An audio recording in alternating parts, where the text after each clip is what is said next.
What is up, everybody? You already know what it is. I am your lovely host, Simone. And I'm Nafis. And welcome back to I Was Thinking. Yay! Wow, I sound more cheery than I usually do when we do this. It's been a while, guys. Yeah, hopefully this doesn't come into a once a month thing. Right. But we also have real lives. Yeah. And we don't get paid to do this. But we missed you. So we're back. We hope you missed us as well. Mm-hmm. How's it been, Nafis, since you've been?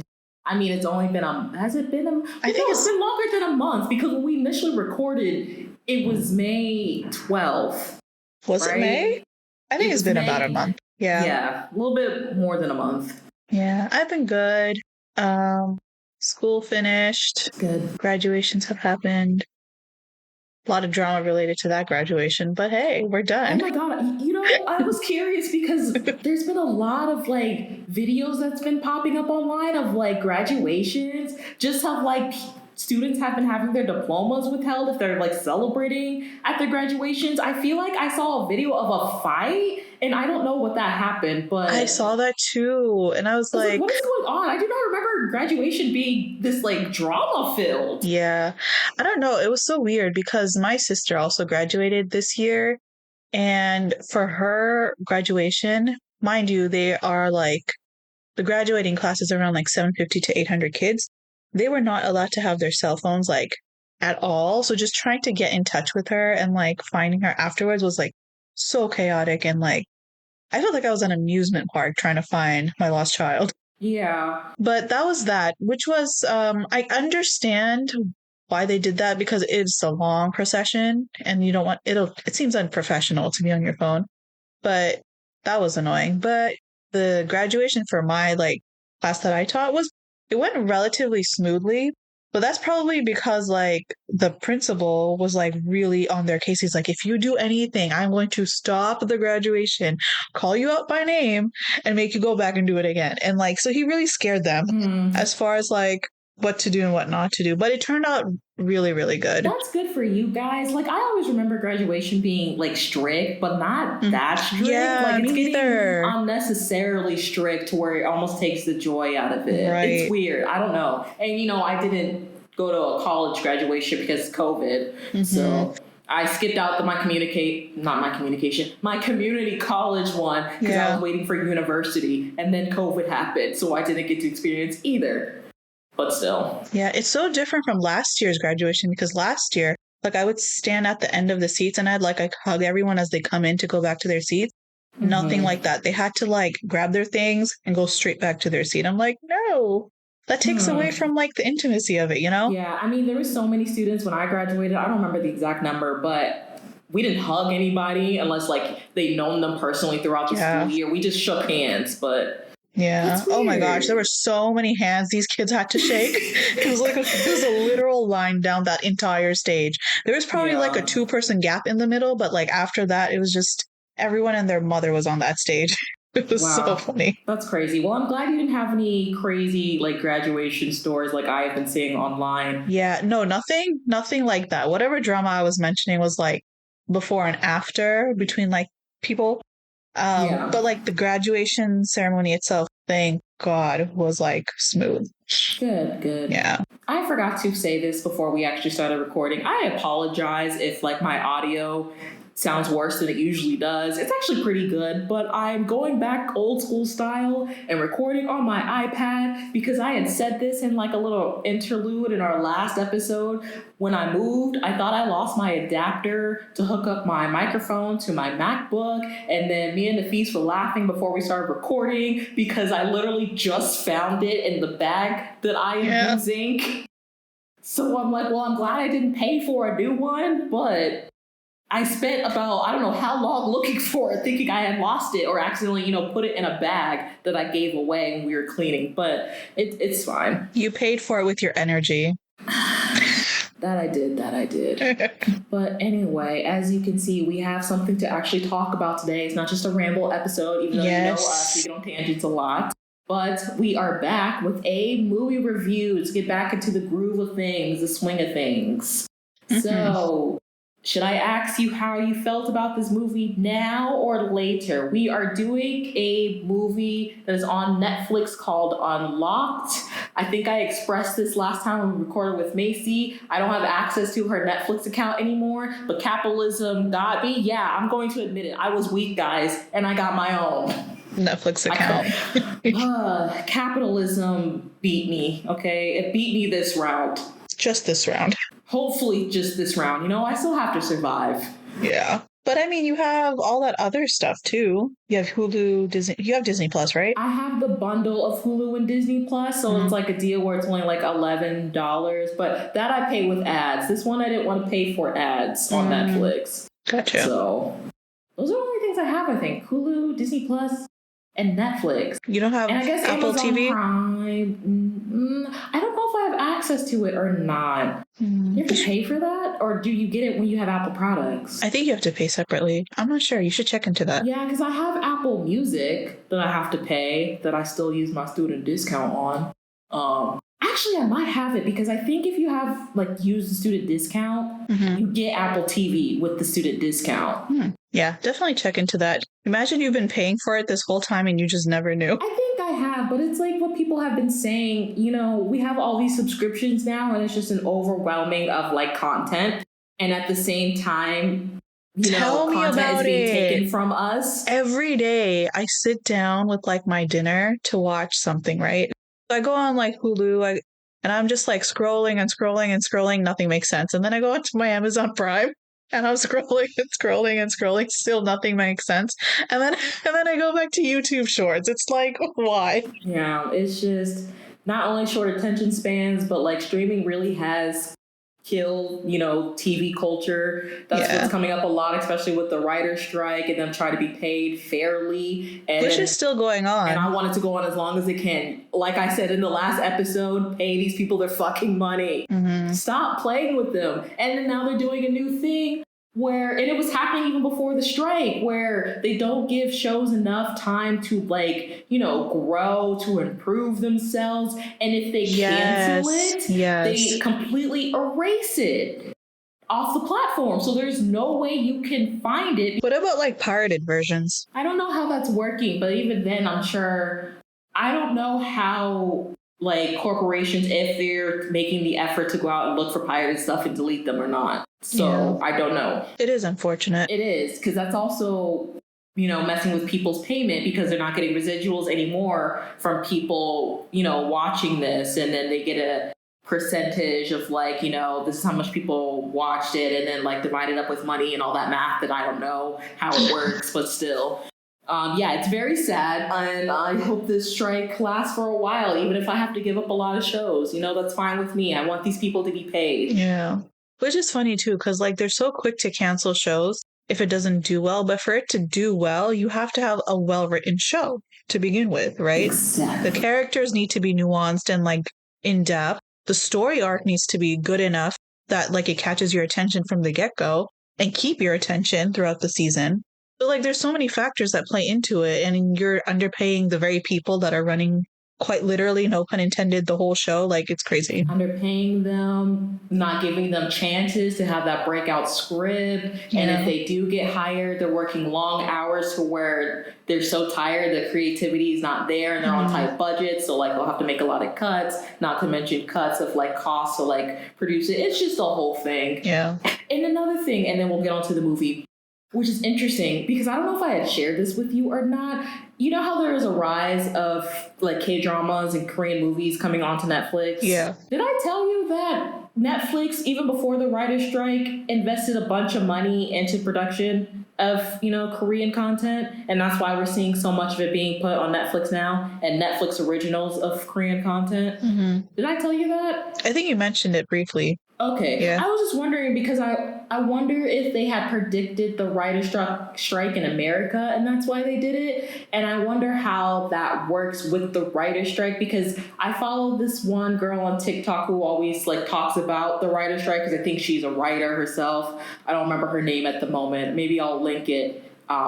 in like the little comment section if you want to follow her for like details. But she was talking about one time how there were some international, TV writers supporting the strike in like other countries like the UK, I think some places in Europe, things like that. So I wonder if like maybe because I watch Korean content, if like Korean content, especially being with Netflix and hearing all the, back and forth about Netflix internally, how it's just not a great company, even though all these companies, to be honest, are not great. Again, capitalism. But I was just wondering if they're just going to milk them during this whole writer's strike for content, or if they'll like maybe down the line support the writer's strike. Who knows? That's just was something in my mind as I remembered it. I mean, aren't we all technically milking the whole Korean content at this point? Yes. Because like, as much as I love Korean dramas, a lot of it is like not as original as it used to be. Do you get what I'm saying? I mean, it's like, at the end of the day, I feel like this with everything in entertainment, whether it's movies, music, things nowadays are going to derive from something, because it's very hard to come up with an original idea, and most original ideas get passed on. So, because people are going to watch something they're more comfortable with than something new. That's why we're having a bunch of remakes. And I felt like this since maybe the 90s, and even the 90s was, repeating stuff from the 70s. So I feel like since past the 70s, we really haven't had anything new, if people understand what I mean by new. I just think it's at a point now where it's like, if you don't have an original idea, how are you telling, this borrowed idea in a new way? Yeah. That I think is also important. But it's hard. It's hard out here. Okay. That's why we had a lot of book adaptations into like movies and series. And we're getting another one. I know they're going to make another like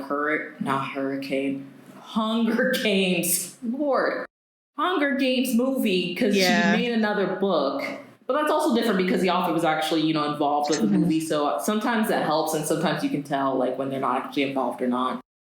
So we have things like that, and then we have like disaster trash fires, like The Idol, that I'm not going to get into and that I'm not watching. So I'm not even going to bring it up. Even as a K-pop person, I'm not going to bring it up. You I'm did not though. doing it. You did though. Well, I brought it up, but I'm not getting into my own discussions with it. I am just avoiding it completely, and I am glad they're not getting renewed. Yeah, ever since the commercials for that show came out, I just knew it was not going to go well. Which is really sad, because I don't know if you knew the original plot was to talk about women's struggles in Hollywood, and then men had to take over. Yes, they had fired the original writers of that show. Yes. And then a certain very, very popular person came in. I'll say it. Okay, I didn't want to say it, but no, I don't care. Fuck, he's creepy. Came in, 180 the whole thing, and like it's now what we see. I didn't realize he was that like, oh my gosh. Well, not just him, but the creator guy himself, Sam Levinson, who also created Euphoria. And if you've seen Euphoria, I mean... Oh, no, I didn't have to see Euphoria. My kids my students talked about it enough for me to know, like, no. I watched it, and then they completely derailed from the second season, because I feel like even the first season was going somewhere to talk about some real shit. But after the second season, and then just hearing about the behind the scenes drama that was happening with the cast and him himself, it's just like, just cancel it, okay? Just cancel it. I love Zendaya. So Euphoria is canceled? No, they're pushed. I said I think it needs to be canceled. They have been pushed back, because of the writer's strike. So I think the season 3 was supposed to come out next year, but I don't know if they even started filming it or not. So gotcha. We'll see. I don't know. And then a lot of people were talking about Jenny in the show. And then some of them were like, what? She's an adult. She can do what she wants. But then the other side was just like, but she has children following her. So it's like... Again, that is a thing for me where I could talk about this for the whole episode and we don't have time. Because that also goes into my thing with like K-pop in general and like the culture differences between international fans and Korean fans, where like... I don't have time to get into it. I would like to, because I have a lot of things to say about both sides. But I understand. But I am on the point of she is a grown woman. I don't like how she and other K-pop idols, are in infantilized. Mm-hmm. But at the same time, it is a weird market where they say it's, geared towards kids and teens. But if you actually look at these idols and what they sing about sometimes, even the minors themselves and what they dress in, because I remember someone on TikTok that I follow said that, and I was like, I guess the difference in America is like we have content for kids. Like, I know Korea has like shows and stuff geared specifically for kids, but we even had musicians for kids. That's why like that era of Disney Channel where like Hannah Montana was popular. You had the Jonas Brothers on there. Other stuff that's different because of behind the scenes, but I'm just saying, like even when I was younger, we had the Wiggles, we had Doodle Bob. We had stuff geared for us. That's actually a really good point you brought up. Yeah, because now that I think about it, I don't think like I can't speak on the country obviously, but like from my experience with like their like entertainment and everything, they don't have like teenage singers or like teenage artists. So I can see why they're idols, but they make them right, but it's not like I mean, yeah, you have like the idols, but then it's not like their own thing. You know what? Like, you know how we have Disney? Like, it's not like that.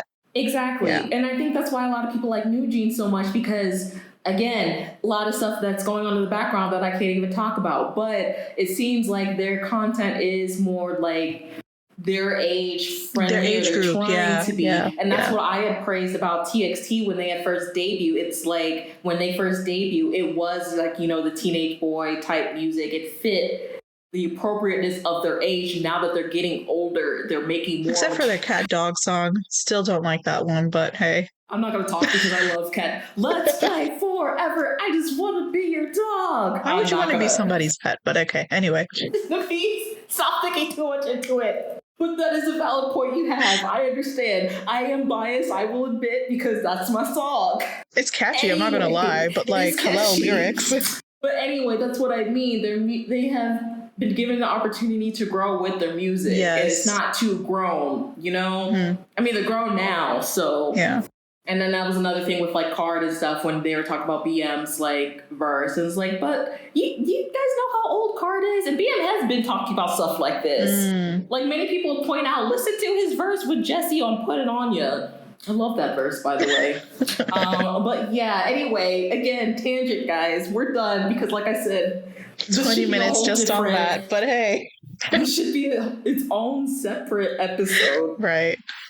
We're going to move on. Yes. Lord. Hey y'all, I just wanted to come in real quick because I had mentioned New Jeans. And in mentioning them, I had completely forgot about the song Cookie. And there's a reason I had tried to etch that out of my brain for if you know, you know. But it also goes into what I was talking about, as in whether promoting to young people or having young idols themselves say they're promoting for kids and teenagers, but then in the same act, like underlyingly, like secretly promoting stuff that's a little bit too grown, in my opinion. Well, no, things that are a little bit too grown for children and teenagers. But yes, I just wanted to come in and point that out real quick because when we were recording, I had completely forgot about that song. And I think they also tried to pretend it didn't happen, but we know it happened. Just make sure it doesn't happen again. Tell us about the movie, Simone. So getting back on track, we are doing Unlocked, which is a Netflix original. The English title is Unlocked. I wrote down the Korean title. I'm practicing, guys. Again, excuse my pronunciation. I am trying. But the Korean title for this movie is 스마트폰을 떨어렸을 보는데. Yes, that's the Korean title. Now, I am confused about the actual release date because when I go online, it says it was released in February, like either 16th or 17th of this year.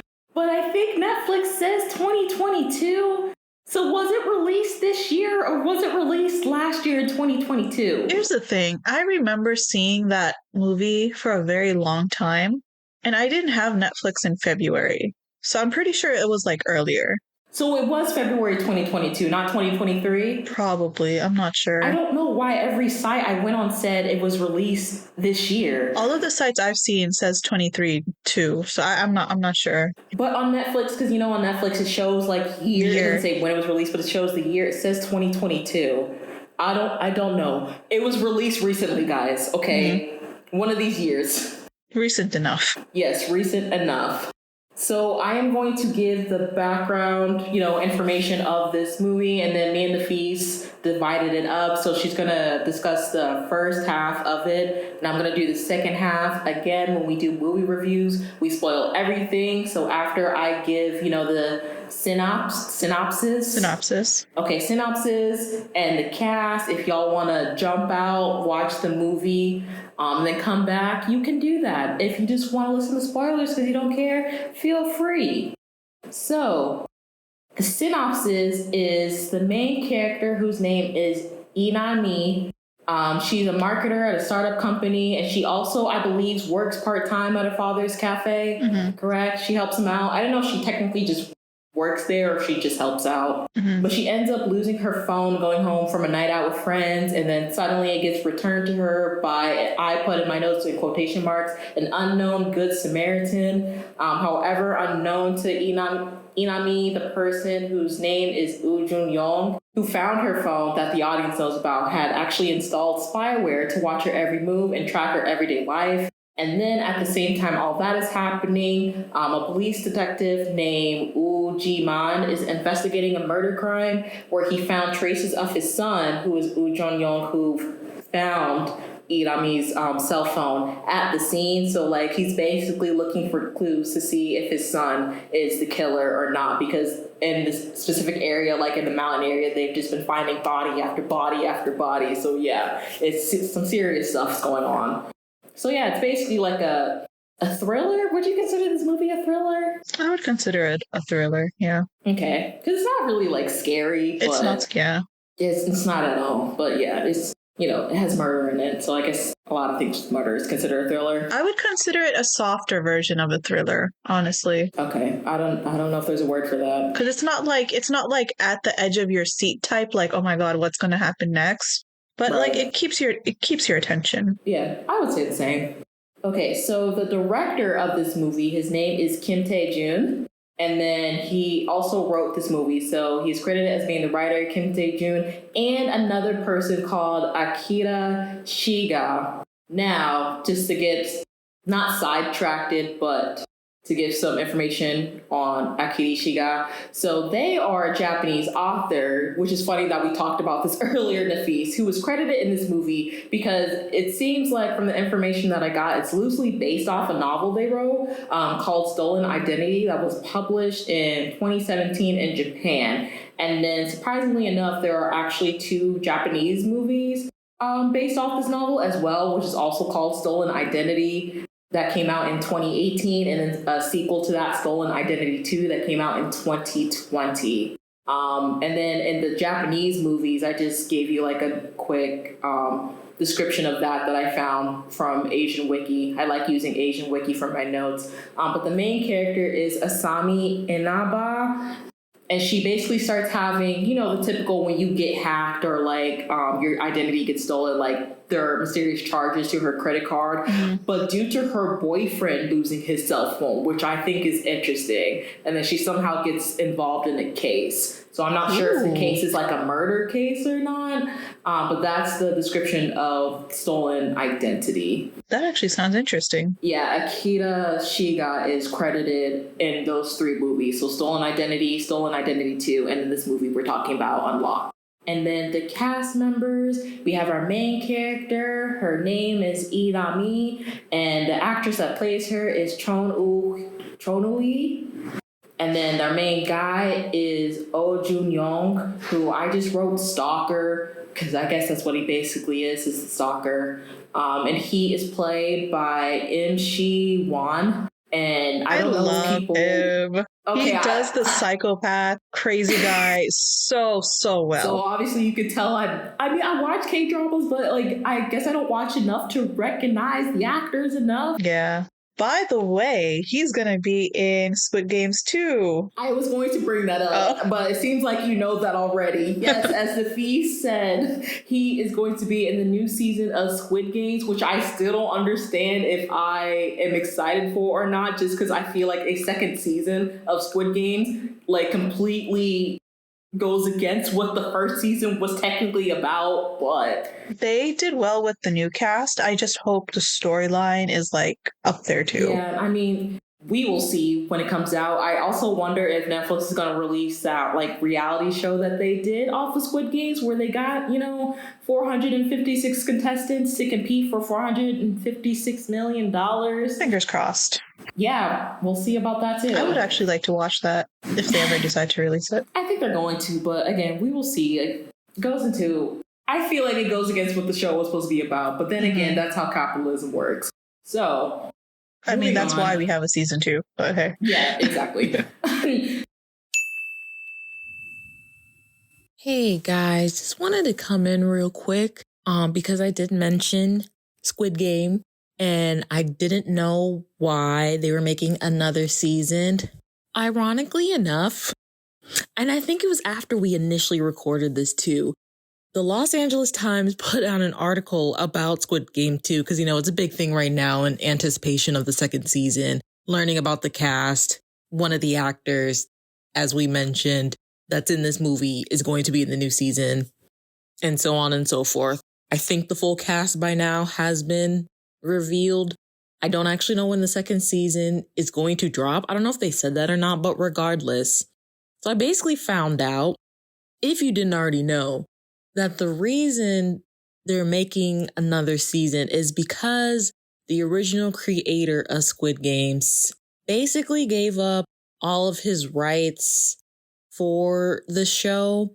So we initially, let me not say it this way. So Netflix did pay him, of course, to be able to produce the show and have it on Netflix. And I don't know if anyone knew this or not, but he's been fighting for a while. I think it said 10 years for someone just to put this out, but no one in South Korea, the South Korean companies really believed in this project or that it would do good. So it took him a while. Again, I think I read 10 years, a while ago when this first season came out, but he gave up his initial rights as far as residuals and copyright infringement for Squid Game. So after it was released and Netflix paid him up front, whatever the show garnished from streaming, he did not get paid at all. Hence why he's making another season to kind of get paid. Now, if you know anything about TV, even if you didn't study it like I did, and my mind, honestly, I forgot a lot that I learned in school. Maybe because I'm not in the practice either. But usually residuals is where most actors, writers, directors get paid. If you don't know what that means, it basically means, how when cable was really big and you would see a lot of reruns, every time they would rerun that show or movie, that is how they got paid again, is being shown on cable. So basically, every time someone watched Squid Game on Netflix, he did not get paid. He got paid some type of sum upfront for the licensing, but that was it. I didn't think I was going to be able to read the LA Times because I thought I was going to have to pay for a subscription, but surprisingly, I was able to read it. So I just got done reading the article. If you're able to read it, I will link it at the bottom. Done by Max Kim, so a Korean writer themselves. It was actually very well done, but it's just crazy because in the article itself, it said that not only did Squid Game, and I think that came out around the pandemic, right? Not only did it really revive Netflix, they made, let me go back to the article so I make sure I get this number right, because I don't want to give a wrong number, but it's a shit ton of money that they made off of this. Because, they made that reality show, which I don't know if they're going to put out, Funko Pops, a bunch of other merch. It was very huge. Did Squid Game come out in 2020 or 2021? I really don't remember. Again, my mind, I'm losing it these days. Okay, because he pitched it to them in 2019. And it looks like they spent $2.4 million each episode to make it, which according to this article is about a fourth of what they spent on Stranger Things. Oh, here it is. Thanks to that. So here it is. So thanks to Squid Game, it raised Netflix's value for a company by an estimate of $900 million. Let me repeat that number. $900 million. That's an insane amount of money, right? Again, a number, a percent, a price I'll never see in my goddamn life, honestly. But yeah, because the next paragraph, I'll quote it. So it says, in his contract, he had forfeited all intellectual property rights and received no residuals, royalty payments that writers, directors, and actors normally receive when their work is reused after initial broadcast. He said in an interview that Squid Game had earned him, quote, enough to put food on the table. Sir, you also deserve to be... No, you deserve to earn money. I'm glad it was enough to put food on your table, but you should have been paid 10 times more. Especially what we know now. Like, if anyone that is listening to me is a creative themselves and plans to try to make whatever type of creative you are, whether that's music, making movies, short films, social media, like artwork, as far as like museums, hand drawing, animation, whatever, please, please, please, I'm begging y'all, even if you cannot afford it, hopefully go online and just find a way to take some type of business class. So that way, if you ever get approached by a big company, I don't care what the company is, where it is in the world, you are able to at least understand the basics of a contract. Sometimes you do need a lawyer to get involved, because companies try to slide in a lot of things that the average normal person does not understand. All they see usually are dollar amounts, and that's why they agree to them. But please, any type of business class and a degree in business so you can try to understand what you're signing, because that's where a lot of artists and creatives usually get screwed over at the end. You see it all the time, and it is still happening. Example I can give of my favorite artist, Megan Thee Stallion, what she had to go through her company. But again, this is not an old thing. There are many other famous people who are known for being screwed over through contracts, especially in music. Music, I think, is the worst out of all of them. They're all bad, but I think music is worse, even worse than TV and like movies, because they really will find any way to just make money. That's what they're there for. That is what they're there for. But just make sure you are not getting screwed over as well. That's the thing too. Like, you're dealing with a company. They don't care about the creative side like you do. All they care about is making a profit. They need you in order to make a profit. So just make sure they don't use you and throw you out. You know what I'm saying? I'm rambling a little bit, but just the article baffled me a lot, because another thing, and then I'll go. They started actually getting into the way Korea produces like their dramas, which is what they're known for. And it actually brought up what I was talking about, how Netflix has been getting a lot of Korean dramas and putting it on their site. Another paragraph from the article right here that I can read to you guys. Again, I will link this. Hopefully you're able to read it without needing a subscription. And I'll link another article that linked me to this one, so I was able to read it. But this paragraph says the 130 or so South Korean productions, sorry guys, I can't read apparently, including 52 Netflix originals, already rival the company's library of original Spanish language programs. Netflix, which estimates that 60% of its 230 million subscribers have watched Korean titles, announced it would be investing an additional 2.5 billion with the B, in South Korean content over the next 4 years. And that's what I was telling Nafis about, because I had heard that news before the writer's strike happened in America. And I don't know if that was because they were predicting a writer's strike here in America, or just because, like I said, off of Squid Games, and probably even before that with the popularity of Parasite and it winning an Oscar, they saw the future in South Korean content. But what I was saying before is that they started going a little bit into detail about South Korea, how they make their dramas and what they have to go through. And after reading that, if anyone from South Korea is listening, do you guys need to go on strike as well? I'm just saying. And listen, as a K-pop fan, I have an annoyance every time I read articles talking about the dark side of K-pop. But most of the time, they bring that up to try to downplay why so many people like it. Trying to be like, oh, well, you guys like K-pop because it sell you this and that fantasy, but do you know the real dark side of it? Which they're not wrong when they talk about the dark side of K-pop. I'm using quotes. I know you can't see me because some of it is true and some of it is stuff we will not know. The part that annoys me is every time they're so quick to point out the dark side of something, especially in a different country, when you won't point out the dark side of things that are happening in your own backyard. Because I promise you, the things that are happening behind the scenes in the American entertainment industry are probably just as dark or darker. But like I said in a last episode, we are really great at hiding it.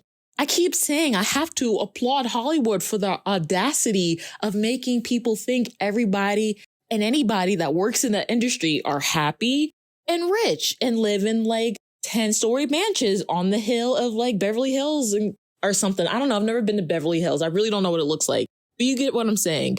So yeah. Again, I'm going to link it so you can read it yourself because it's really a lot. And I already know Korea has some very extreme labor laws. And I remember they were trying to push the work week to like 70 hours, I think, instead of the normal like 55, which is already, or is it 60? I can't remember. I just know it's more than the US, which is 40. And we have some pretty strict labor laws. Well, let me not say that either, because that also gets tricky, but still. Yeah.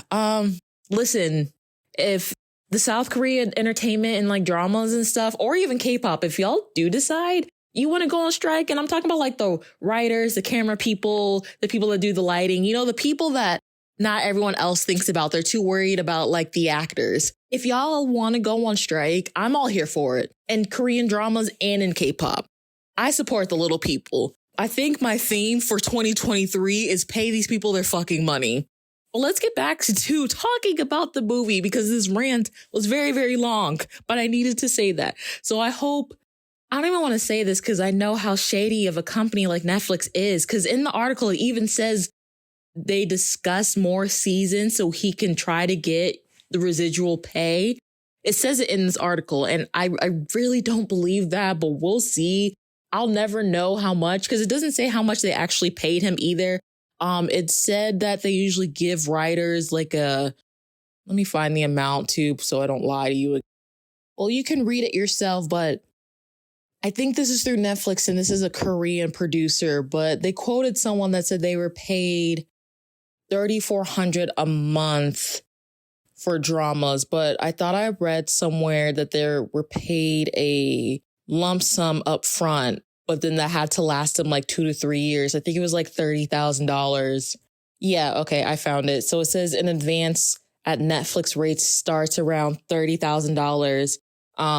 And that's for them to buy the show. But of course, with the pace that sometimes it may take with writing or rewrites, pitching, casting, and preparing for the shoot and finding your people, all that, the writers have to live off that for 2 to 3 years before receiving the full script fee.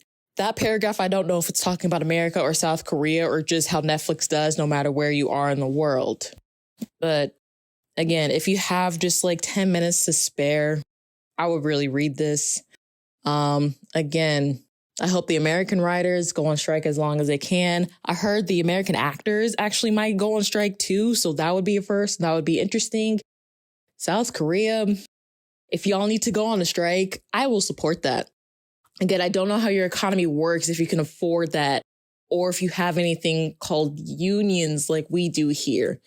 I just want everyone to be paid equally, okay? I'm too much of an optimistic to just want a fair and just world, and I know that's not what we live in. But I'm keep rambling. So let's get back to the show before I keep going for another 30 minutes. So next we have the character Ujiman, and he is, I don't know if he's technically a detective or is he a police officer. I mean, he works at the police station, but is he more of a detective or an actual officer? I feel like there's a difference. I think he's more of a detective. Okay. But like in the movie, they identify themselves as police officers, so that's why I was confused. Yeah, because they're in the missing persons unit, I guess, right? I guess so. Are they in the actual unit, or do they just work with that unit? I don't know. I don't know either. They don't go into too much detail, which wasn't that thing. I was kind of like, there was some plot holes. Like it was one of my grievances with the movie. I know it's a movie, so you only have a certain amount of time, but at the same time, even in 2 hours, I still had a lot of questions. Yeah. But he is played by the actor Kim Hee-won. Lee Seung-woo, who is Inami's father, is played by Park Ho-san. Jung Eun-ju, who is Inami's best friend. She is the one who was labeled as Drop Dead Gorgeous, the English translation, right? Okay, that's what I thought. And she is played by Kim Ye-won, who I guess is a stage name for her, because Asian Wiki said her real name is Kim Yubin, but we'll respect and call her by her stage name if that's what she prefers. So it's Kim Ye-won. And then last but certainly not least oh, I mistyped. Okay. His name is Kim Jung-ho. That's the actor's, not the actor's name. That's the character's name. And he is Ujiman's partner. And he is played by Jong Jin-woo. That's the actor's actual name. And I was wondering why he looked familiar. And when I was looking him up, he is in The Glory. He played the creepy, gangster guy. You remember in The Glory? Who was working with, the detective. Yeah. Mm-hmm. Okay. That was him. I was wondering, your face looks familiar. Right, I thought that too. Faces, yeah. But I don't remember names. Her dad's face is very familiar too, but I just can't recall where I saw him. I'm sure if you look on, the credits. Like the thing. Yeah, I usually put that in, but like I said, this time I didn't. So that's all the facts about the movie, guys, just to give you, the actors who play in it. If any of the names sound familiar, if I didn't butcher them too much, I apologize as well.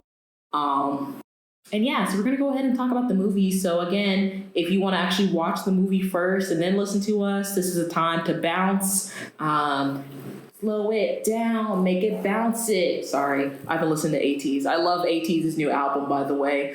And if you don't care about spoilers, just keep listening to us. Yeah. Okay, so let's start with part 1. So the movie actually starts off with various scenes or scenarios where people use their phone, right? So for music, for texting, for banking, making reservations and things like that. Which is real life, right? Essentially, on my phone. If I lose my phone, I'd be screwed. Yes. A good chunk of the world would be screwed. So yeah, the movie starts off with that, and it just basically sets the stage of the importance of a phone, in particular a smartphone, because of all the different things you could do on it. And so we are introduced to our main female lead. She is going home. She's on the bus. She is very, very, very drunk. So she has no idea what is going on around her. And she almost misses her stop home, but she eventually catches it. But in the means of catching her bus stop, she drops her phone on the bus floor, which she doesn't even realize until her friend comes to her house and kind of teases her about it. A mysterious good Samaritan, as you call him, answers the phone. I was so terrified when he started playing that recording. I'm like, are you serious? Yes. Oh my gosh. And the fact that he had preset statements, I'm like, oh my goodness. And that actually got me thinking about the whole use of AI now.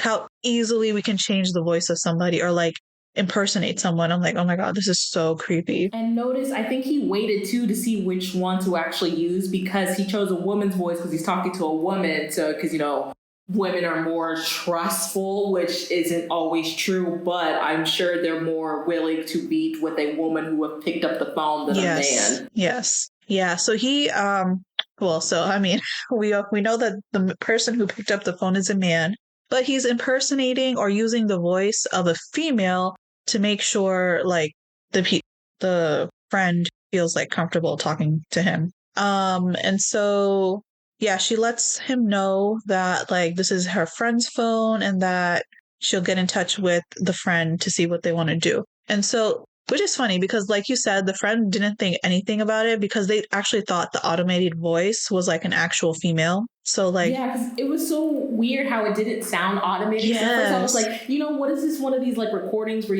like with us learning Korean, like used to study, but like it did sound like it was pretty clear to where it sounded like we were talking to an actual person. It was interesting how we had so many set up to just like pre-recorded of like how to start the conversation. I'm like, I don't know how people think about this like beforehand. It was just wild to me. When you're psycho like that and calculative, yes, you think about everything. I question every day like why people do stuff, and then I'll have to get to a point where it's like I have to stop questioning it because it's like the deep sea is unknown. And every time, and I'm like, this is why I don't trust men. This is why I don't trust people. This is why, quote unquote, I come off as a brick wall or whatever it is you want to say. Because I've been told that I come off as a brick wall sometimes. I'm like, yeah. I've been told that too. Yeah, and I'm just like, there's a reason. And that's why I'm so quiet too, because I like observing people first just to get like a vibe. I'm not trying to do it just to be like standoffish or think I'm better than you. It's just like you just don't know these days. Mm-hmm. Yeah. And it's got worse. Exactly.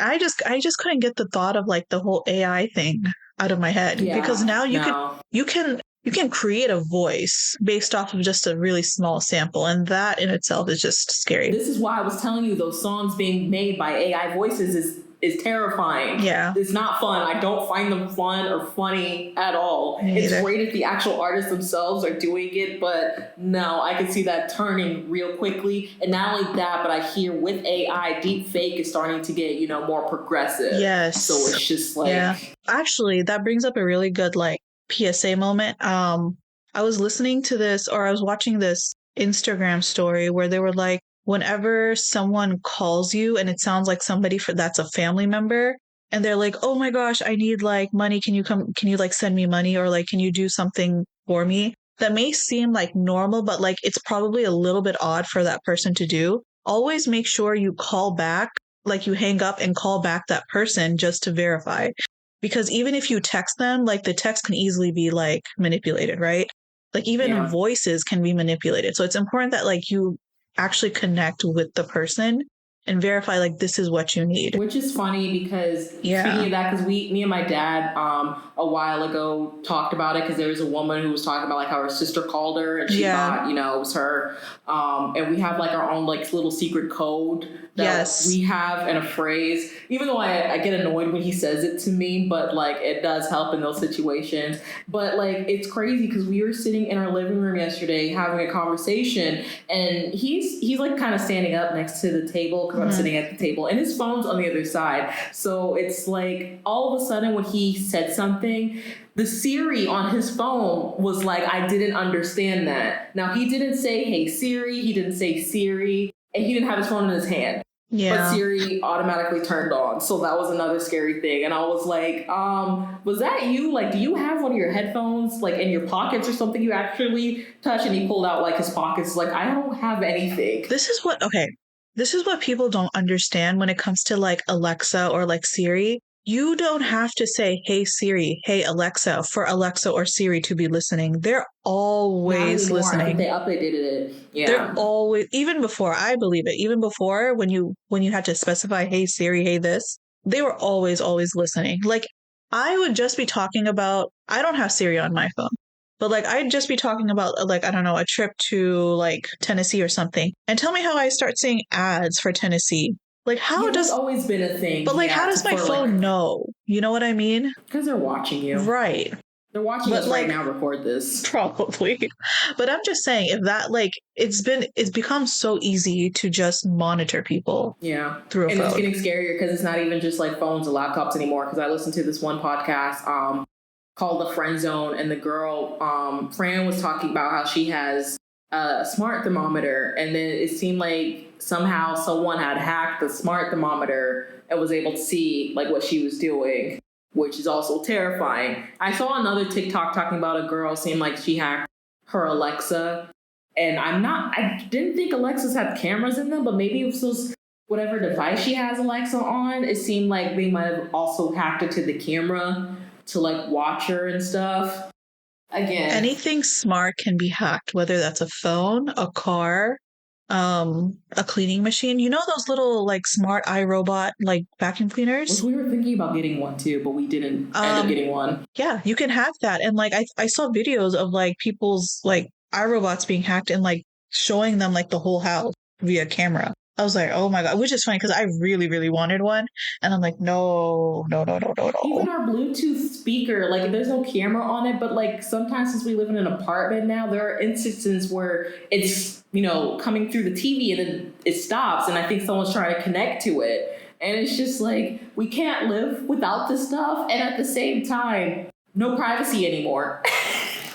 Speaking of Bluetooth, this is the last thing I want to say before I move on. But like speaking of Bluetooth, it was so funny because this actually scared the shit out of me. When I used to drive my brother's car before I got my own. You told the story about the Apple Tag. Yeah. No, not the Apple Tag, but like I turned the car on and I would hear SpongeBob and he's like coming out of the audio, and it would freak me out so much. Yeah. And I'm like, where the hell is SpongeBob coming from? Because we don't have kids in our house. We don't have kids, and like. So I turned the car off and I turned it back on and it'd be like another radio. Like it would be just like something else every time. And I'm like, oh my gosh. So I told him, he's like, oh, it's probably like somebody in the area who's like connected, like got automatically connected through Bluetooth. And I'm like, that's freaky as shit. Because like that's like at 5:30 in the morning. I don't need that. It's dark out. No, right? It's absolutely terrifying. So. Yeah. But moving right technology. along. I know. This is also why I wanted to do this, is because it was just funny how we talked about AI last time, and I was like, a movie to talk about more of the dooming Terminator like future ahead of us. But I will say though, this movie just brought a lot of things to my attention that now I'm actually going to look out for. Like for like the phone camera. I don't know why I never thought that could be hacked. I'm going to watch out for that. That scared me. I didn't know that could be happening like that. And like how her phone would start texting by itself. What the freak? Like what? Like he was able to remotely do that. Oh. Yeah. Yeah. No. But anywho, with this like phone call, with just talking to the friend, he was able to figure out like the girl's phone, like the girl's name is Nami. And so, where was I? But yeah, so she eventually calls him. Nami eventually calls him, and they talk. And she again with the female voice, right? And so she thanks him about like finding her phone and everything. And they agree to meet up at Cafe Mizzy, which is her dad's cafe. But that obviously does not happen. So what he does is he tries to get into her phone by putting in like different passcodes. It doesn't work. And so he purposely breaks her screen, calls her back, and tells her, "Oh, hey, I accidentally broke your screen. But I got it sent to a repair shop to get fixed, and I paid for everything. All you have to do..." Before you move on, not to interrupt you, but another reason he found out who Nami is because that's another thing too. I feel like I want to turn off my notifications on my phone to where it shows up like if you get like an Instagram like or something. Her Instagram too, yes. Her friends were tagging her in Instagram, and so he, her Instagram is not private, so he was able to go on, look up the username that popped up and see, like what she looked like, the friend he might be talking to, and things like that. Oh yes, yeah. So the Instagram played a big part too. Mm-hmm. Where was I? Oh yeah, so he sent it a repair shop to get it fixed. And she's like, "Okay, I'll thank you so much." And so she goes there to go get it picked up. She arrives there and like the building is like old and stuff, but she still goes inside. She goes, I don't know how I would feel going into a place I've never been to by myself that is sketchy like that. Right. And trusting someone who would mysteriously found my phone and fix it for me for free. It's like sometimes when people do good things like that, you don't want to trust it. You don't want to trust it, but then you also don't want to be like, there are still people out there that just do good things. Yeah, I was going to say that. Yeah. So like not to be too paranoid, but at the same time, it's like, suspicious. No one does it anymore. Mm-hmm. And we don't unfortunately, we don't live in areas where it is relatively safe, but it's very odd for that kind of gesture to happen, But yeah, so essentially she arrives there. There is a sign before she enters that says, "Enter with a mask only." I thought they had recorded this around COVID time, which is why they had that, but no. No, I thought they did too, because if you remember the opening scene on the news, they were talking about how they were like ever since they lifted the mask policy on the subways and stuff and the buses, they were talking about how people were still wearing the mask because they felt more comfortable doing that. So I was wondering if they had recorded this or like was trying to make it more modern day, like post-COVID as well. I thought that too. I honestly, until I'll get to that point, but yeah, I thought that was the main reason why. But like, so she didn't think anything of anything, and so she put on her mask and she goes in. And when she goes in, we find out that the repair shop belongs to our male lead, which is Jun Young.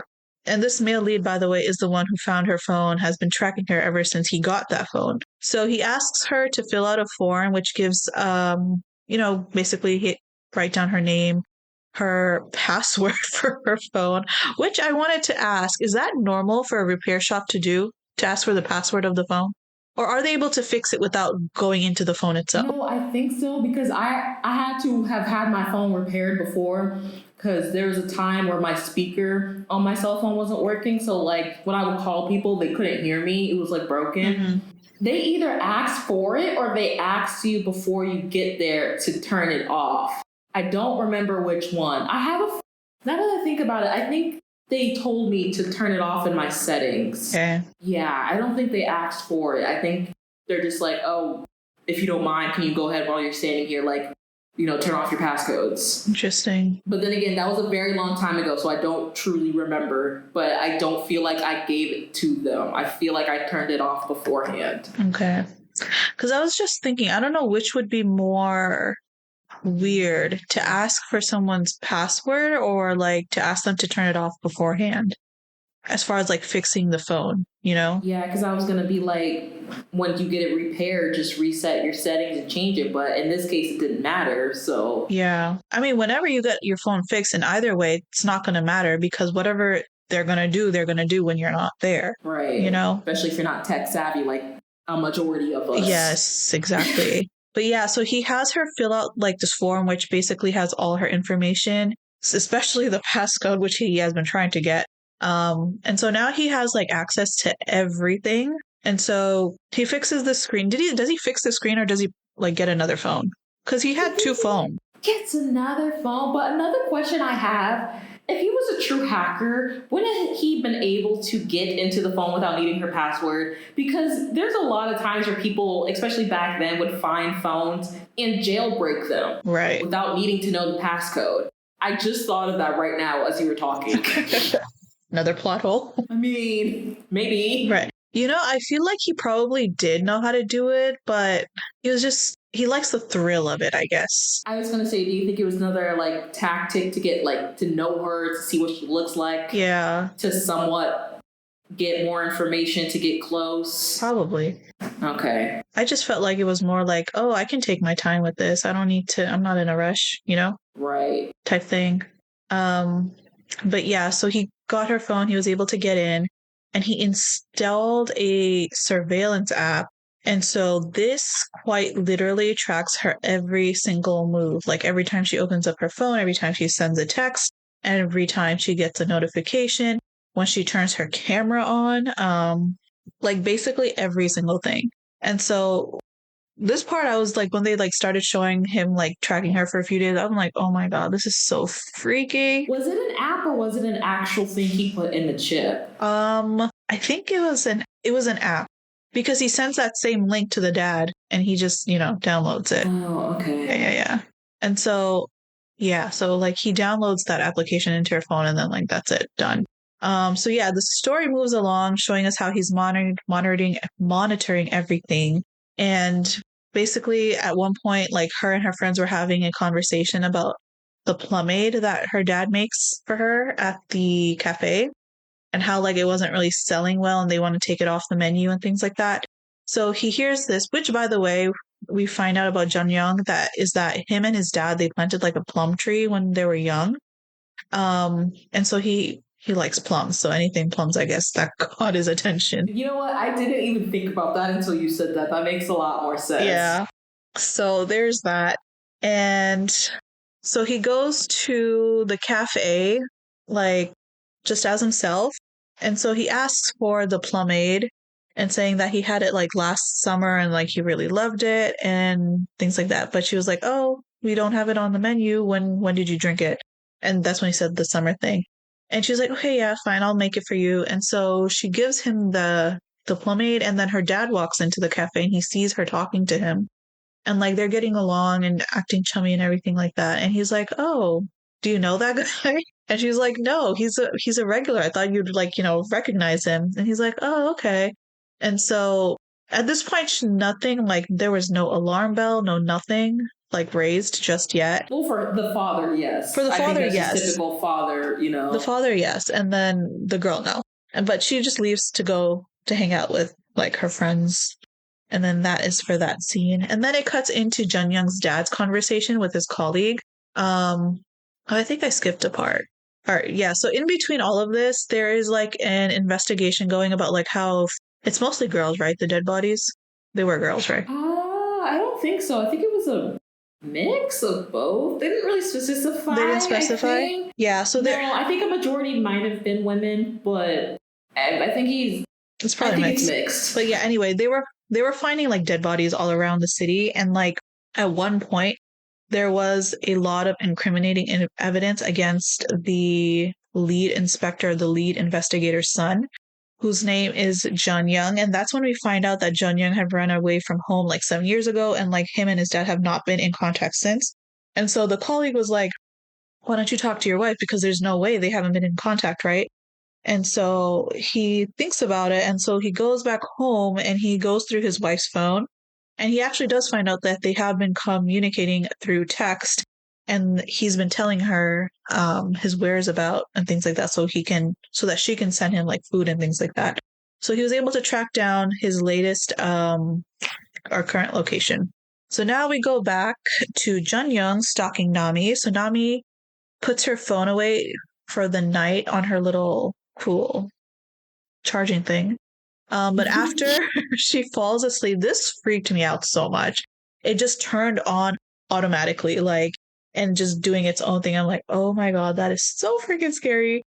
And so, it was him going through the phone and just looking at stuff like her social media. Right. I don't know if he went through her bank account or not, things like that. He found out a lot of stuff. Like overnight, he found out like so much personal information, like her house passcode, that she lives alone. She doesn't have, roommates, or there's no like landlord situation. He knows what her house looks like. He knows like which bus route she takes, like basically everything. And the most important thing he finds out is that she runs a secret Instagram account about like her company and everything. So yeah, so the next morning comes, Nami goes to work. She finds out that the company is doing really, really well and that she's about to get a raise. And then we cut back to Jun Young, being the stalker freak that he is in front of her house, like literally sitting in like the front area of her house while like that whole conversation with her boss is going on. And he goes in to her house and he goes through everything. He checks the bathroom. I don't know why he checked if the water was running. That was weird. But this is being a creep. That's just part of being a creep. Yeah. He checked the room, the bathrooms. He goes through her desk and he finds a phone. Which he takes. And I think he installed something in that phone too, which we find out later. Oh, that's where she got. See, some parts I'm not sure if I remember like paying attention or not. Yeah. That makes sense. So, okay. Yeah. So he takes the phone and I'm pretty sure he installed something on it so that whenever she, turns it back on, he'll know. Yeah. So I think he also made a withdrawal from her like card, right? Like he took money too from her bank account. Because that was the thing. I was like, I don't think did he steal money? I don't know, because we just saw a scene of him like withdrawing money from a bank account and then just throwing away a card, like holding it up like a credit card or debit card, whatever. But I'm not sure if he did, then that's another plot hole because I don't remember them ever bringing it up again. Yeah. You'd be worried if someone was taking money from you. I was waiting for that to come back again. That's the first thing I would check. Exactly. So yeah. So basically her phone is being hacked and used like every single day. And this is the part that like kind of aggravated me, is that she never noticed that her phone would just light up on its own or like do its own thing. It's like, that just tells you she's not like into her phone like the rest of society is, which is probably why she ran into that issue. I don't know. It was either that or like, even though she was on her phone, maybe he also just doesn't have a life and was watching her to where he would do that when he knew she wasn't paying attention, you know? So, like, he knew her patterns, basically. Yeah, because if he's watching her through the phone the whole time, he's going to know, like, when she's not on it. At her phone, and, like, when she's not, like, whether the phone's not in her face or anywhere where she can see, like, it light up or things like that, so. That's true, I guess. So I think it was just by him watching her, he would do it when she wasn't paying attention. And she wasn't, like, physically. Oh, okay. Gotcha. That kind of makes sense. She just seems like a heavy sleeper if she doesn't notice a light coming on when she's sleeping, so. Yeah. I mean, that is the reason why she ran into this. No, actually, alcohol was the reason, but anyway. I was going to say, that was alcohol. Yeah. This is why we don't drink, guys. Or you drink with a buddy. This is why I don't drink. Or you drink with somebody you trust. Yeah, that's why we always have a designated, well, it's usually driver, but I don't know. Usually always have one mildly sober person in the group so they can be aware. If you're with friends that you trust enough like that. I would just suggest you don't drink, period, because alcohol is not good for you. It's a depressant. It's not supposed to make you happy. But we are the masters of our own lives. So, I mean, if you're going to do something, just know there are consequences. I just don't care for it. Yeah. Anywho, so, yeah, so basically her phone is being hacked. And then we get cut to the scene where Jun Young's parents are talking. So he confronts his wife about his whereabouts, and he basically tells her, like, there's incriminating evidence against him. He found evidence by the plum tree that they, like, you know, planted when he was like 10 years old. And so his dad, in the meantime, while he was talking to his wife, had his phone and everything traced, so they actually did find his location. And so the mom, like, starts freaking out, and then, like, he leaves. But when they trace the phone, they find out that the phone is under the name of a female. So they're back to square one as far as, like, tracking him down. But they did find out that he had reported for fraud because he lost a lot of money in a scam, and that he runs a repair shop but doesn't own his own phone. So they thought that was weird as far as, like, information they found. Let's see. So the dad, he goes to Jun Young's residence. He goes through his things and finds a lot of incriminating evidence. So he finds everything related to the most recent dead body that they found. So they found, like, pictures of the girl, the stuff that he uses, her phone, and things like that. So at that point, while the dad is going through everything in his apartment, Jun Young is on his way to his house when he noticed a little red thread, like, by his door on the floor, and that, like, just gave him the alert that somebody is inside of his house. So he goes around to the side and he finds out that it is the dad. So he tricks the dad into, I thought this was actually very clever, the way this part did scare me. Yeah, the way he was, like, tricking him and all that. It's like he was prepared. Yeah, like, the way he the way he tackled that was just so clever, but, like, it's also very, very scary. Like, so he took, yes, it's clever and scary at the same time. We can admit that. Yeah, so he went around his apartment and went to the window, and he took a picture of his dad going through everything, and he's like, "Hey, Dad, it's been a while," and sends him a picture. And then the dad, like, freaks out, runs outside, and then he just keeps sending, like, pictures from, like, different locations. The dad is just running manically here and there. And so in the meantime, he goes back into the apartment, gets rid of evidence, takes the stuff he needs, and he leaves. He bounces. Yep, destroys everything. Yeah, he just destroys everything, but not before the dad found out that there's one more victim, which is Nami. Yeah, that's still around. Yeah, which is Nami. So he was able to figure out that, like, there's still a chance for me to catch my son, unfortunately. That's one thing I kind of wish, though, like, they kind of went into the backstory of, like, what went wrong between them. See, that's what I was wondering the whole time, of, like, what made him run away? Like, right. Did you do something to him? Did you hit him? Did y'all just not get along? And, like, we don't have an age range of how old he is, so I don't know. They said that he's been gone for 7 years, so when did he leave? Like, I had a lot of questions. Exactly. Again, I know it's a movie, so, like, you're on a time crunch, but I wish they at least touched on why he left. This is, I guess, a bad thing that I do is, like, whenever I watch, like, movies with psychopaths, like, I want to, like, justify their actions in the movie. Like, for example, in this case, like, what is the actual reason why he does what he does? Like, is it daddy issues, or is it, like, he was abused when he was growing up? But we don't get any sort of context as to, like, why he does what he does. Even so, like, I don't know if you can even justify that of him turning out the way he is, just because that's what I talk with Macy, and I think you a lot that I bring up. That's that nature versus nurture. So you don't know if he was like already like this, and even if that fortunately happened, it just added on to it. You could have had a perfectly normal life, and he still ended up like this. Like, you just never know. And that is one of those things where it's tricky to talk about because we just truly don't know. Yeah. A little more context in that regard would have made the story a little bit more clear. I still wanted to know. I just want to know why he left. But yeah. So yeah, that's where we were. Dang, where did I stop? Yeah, so he grabs his things and leaves. And then he goes straight to the cafe where Nami works, and he gets a pomade. At this point, though, it's the dad that deals with him. He's like, oh, I haven't seen you in a long time. And he's like, yeah. And the dad makes a point to mention, like, the pomade is something that I give to my regulars. So, like, if you're a regular, I make a point to remember your face. And so he was like, so that, like, had a light bulb go off in Jun Young's head, like, uh-oh, he's on to me. Which, honestly, is a good thing, but then not really. Because, gets the dad in trouble. He kind of expect everyone to fall for his little thing. Did he think the father was going to be as naive as Nami? Like, come on. Yeah. And sometimes it is, but then sometimes you got to remember, and he's a father. Exactly. He's always looking out. Fathers that usually care are more worried, especially when they have daughters, so... Mm-hmm. Yeah, so he goes there, he sells Nami some tickets for something, and he also gives her, like, a business card for in case, quote-unquote, anything goes wrong.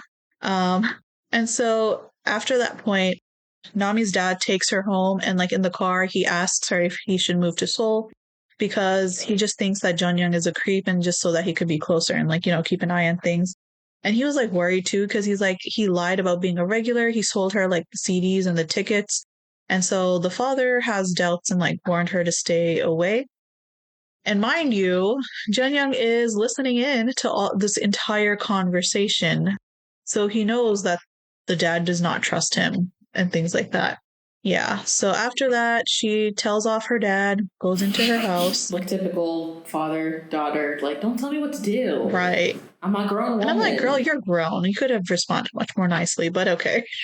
But yeah, anyway, so her friend comes over, and which I found really weird because I don't know if you noticed, but she mentioned that like she told her to come over, right? She's like, oh, I also must have missed that because I thought she came over because she was upset about blowing an interview she had because she mentioned that. No, she was. That's why she came. But like, apparently, like Nami had sent her text about like her interview and things like that. I don't know. It was just really weird. I must have missed that, and I've watched this movie twice. And Nami was like, twice? And Nami was like, I sent that, but like they don't go further into that part.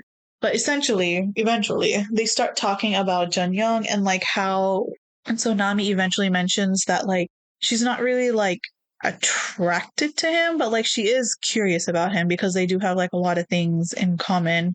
And so she does mention that he would look better if he like got rid of the glasses and like cut his hair. Which I thought he looked fine. He looked cute either way. He did. Maybe that's the beauty standard I don't understand. I thought he looked adorable with the glasses. Mm-hmm. And yeah, so she's like, she just wants to like get to know him better. And so at that point, Jun Young hacks Nami's phone. I mean, it's already hacked, but like he hacks it again and texts her dad to install the surveillance app, which by the way is called the Peepers app. That in itself should have been a freaking red flag. Like, who would name an application Peepers? Like, that's just like, come on, Dad. You were so smart until like 2 minutes ago. That's funny because that makes me think of a regular show episode where like Benson literally got a security camera called Peepers to watch Mordecai and Rigby because they're so lazy and won't do their jobs. But it was called Peepers so he can watch them. Right. So if you're downloading something called Peepers, I don't know. Maybe that's just me. Yeah. But you have to remember, though, I guess in his defense, is that he's getting this text from his daughter. But he did actually have his doubts, actually, now that I think about it. He's like, are you sure this is safe? And she's like... he kept asking, like, are you sure this is, like, an okay software? Like, what is this actually for? Things like that. So at least he did question. Yeah, she's like, oh, in case I lose my phone again. And he's like, chuckling, haha, that's true, downloads it. And I'm like, oh my God, this psychopath has her down to the T. But yeah, so he downloads it, and now like he has access to the dad too. And so Junyoung's dad goes to, oh, so we're cutting the scene back to the detective, which is Junyoung's dad. He goes to the most recent dead girl's mom's restaurant and says that this part I was kind of confused on. So like the mom says that Junyoung was the one who told her daughter to go to Thailand. Like, was that what that was? Was it Jungyoon that told her that, or was it the daughter herself that said that she was going on a trip, like texted her? I was under the impression that she said she got a text from the daughter. Okay. She was like going out of the country. Okay. But she did meet Jungyoon like in person, I believe. Yeah, because the mom was saying that she met some guy and then asked her to go to Thailand with him or something like that. So I'm not sure. Yeah, because I thought she mentioned the repair shop, and I thought she said like the daughter met him when he repaired her phone, and then like the daughter told her that she was going to go to Thailand with him or something. Yeah. I don't remember. Something like that. So that's when the dad kind of like starts noticing when he first hears about like the pattern that he uses, how he like breaks their phone, asks them to go to a repair shop, yada yada yada. So then we cut back to the scene of Nami's dad. He gets a package. This man, if you know you're not expecting a package, why are you going to go get a package? I mean, maybe he thought it was one of his neighbors and was trying to do the neighborly thing, like, oh, whose package accidentally came to me. I wouldn't question it. I would do that too. Or at least check the name. I would do that, but like I wouldn't go out in the, I don't know. It's one of those things where you question like, oh, I would never do that. But if you really think about it, you probably would have done it. I'm just thinking, I'm like, would I do that? You probably would have. I'm not going to cap. Like, I would have done that. Okay, but here's the thing, though. That box was in the middle of the street. It was in his front. Like, in front of his gate. Yeah, which is the street. I mean, if the post office don't have access to drop it at your front door, if it's the middle of the night because it's locked. Now that I think about it, that picture was weird. That he just got a picture of a box, right? Like, if you are a delivery person and you're delivering package, the way he took that picture is not that of a delivery person. You get what I'm saying? Like the picture would be so much more closer. Like you're standing right by the thing. His was really far. Do you get what I'm saying? That's true. I was going to be like, I don't know if Korea delivers their packages differently, but now that you say that, that makes sense. Either way, like, if you're taking a picture, you're close, you know? Yeah, you're right. Like they're next to the item that they drop off to prove that they have dropped it off at the location you gave them. Exactly. So. You're not trying to take a portrait. Like, no. You're not trying to be artistic. Like, here is your package. Right. You don't get a raise for that. Oh my God. Child, they probably don't even get, you know what, but you know what, I continue. If I was in his place, I probably wouldn't think like 50 times about it, honestly. You know, the picture I probably would have, because that's abnormal. Anyway, so where were we? Yeah, so he goes to pick up this package, and then like somebody sneaks into his house while he's picking up said package. And then we cut straight to a situation that happens where the police have to close off an entire area because they found like 7 or 8 more bodies. And then cut again back to Nami waking up to her account being hacked, where, there are nasty posts about the company that she works for are made, and how like she got a raise, but it wasn't like a good enough raise and things like that. Basically a whole bunch of like shit talking. And so she runs to her office, and her boss and coworker do not believe that she was hacked. They thought like she actually felt that way. And so she was like fired on the spot. All while after getting slapped. Oh yeah, after getting slapped and pushed out. Yeah. Physically. I'm like, do we always have to resort to like physical handling in K-dramas? So here are my questions about this secret Instagram account. Why is her Instagram account secret? Isn't it? I know you said earlier it was about her company, but I thought it was just a food review count in general. Okay, that's what I thought too earlier, but then it just made it seem like it was about her company. No, I think it's just a food review in general. Since she's working at a food company, I think they are, she's going to review it as well. But it's one of those things where, like, if she wants to give, I guess, honest reviews, she's going to stay anonymous. Oh. Especially if she's popular. That's not uncommon. So there's a lot of things where people, you see the internet now where it's like a fan page or like journalists, whether they don't work with like an actual company and they just want to stay anonymous because the internet thing. Because, now we have this new thing of like doxing people. So okay, so that was her private account to just review things honestly. I believe so, because I don't think it was just her company. I think it was just other stuff in general. She would give like an honest like blogs, like how they did like yeah. No, that makes sense because like on the like they highlighted like they zoom into the part where like no sponsored ads or something like that or no sponsored products. Oh, okay, that makes so sense. I don't think she's like paid or anything. Okay, that makes sense. But she wasn't getting paid for it. But either way though, the way they handled that whole situation was just like really wrong and very unprofessional. It was, but then you have to remember they're a startup company, so it seemed like this deal was like a really big deal. Like that probably would have like built that company. I don't know. But the thing is, they didn't even try to hear her out, is what I'm saying. Is like, it's very common to get hacked though. So it's not like it's like a stupid idea or just an excuse. That is something I guess they could have like looked into later, but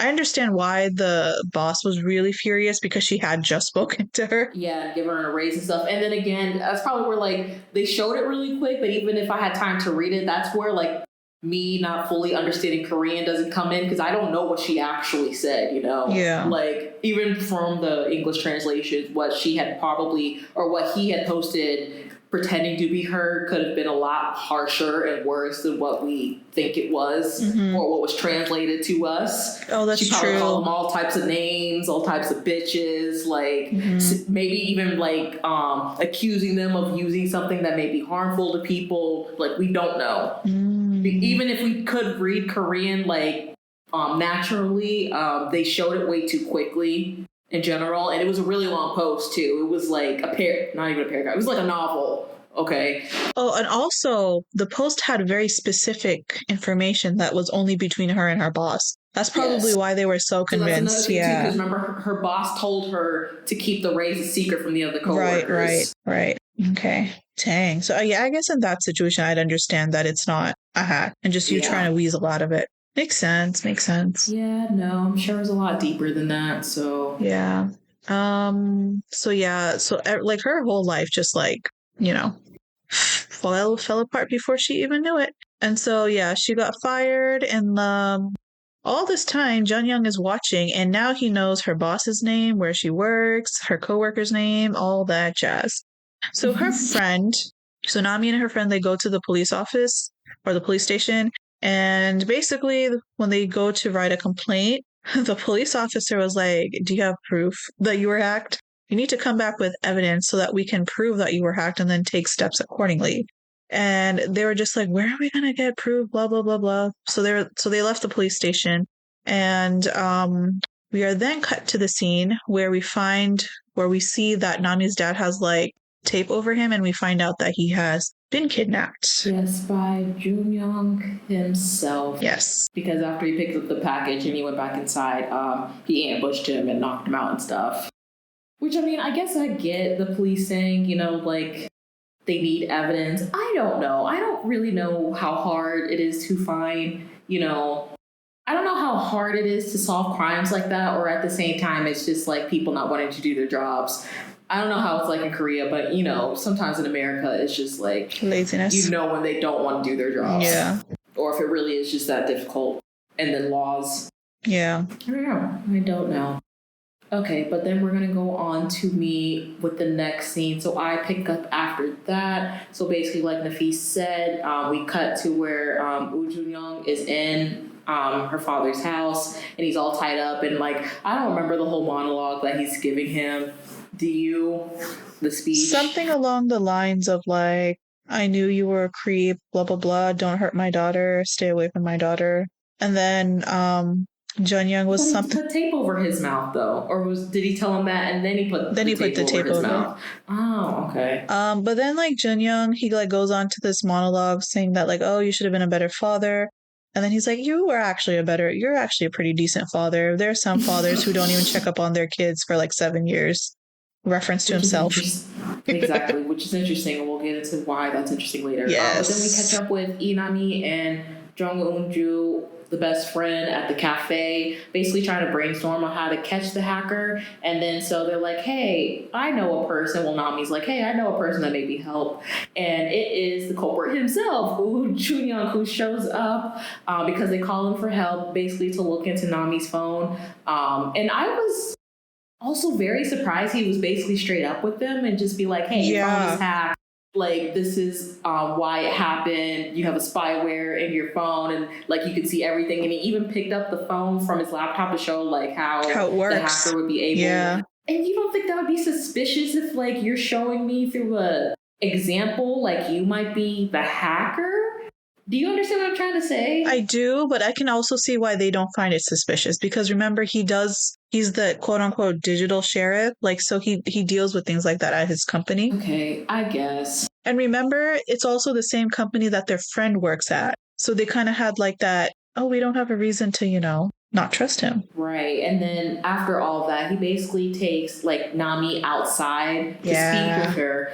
I was going to bring up something and I forgot to write it down. Basically, because when they first get there, the best friend the best friend tells Nami about all the like bodies that they've been finding just in passing because it was on a news report. Mm-hmm. I don't know. I thought that was interesting, even though they didn't harp on it, but that just kind of shows, like something's happening where a lot of people have been getting killed. Yeah. She had her own problems though.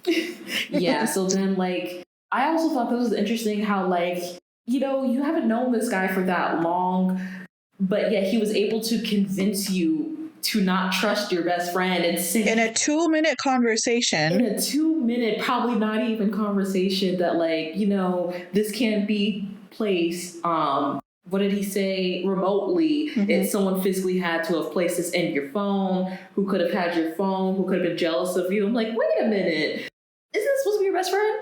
I don't know how long they know each other, but it's like you're trusting a guy you met for 2 minutes over your supposedly drop-dead gorgeous best friend. That's where I'm kind of like, whoa there. I don't know if I want you as a friend, girl. The reason why he was able to convince her, though, is because she was the only one who knew about the secret account and like the whole like situation. Right, but like she didn't even give her a chance to be like, it's not me. I feel like she was really... And she also randomly stayed over that one day. Well, it wasn't random. She had a reason.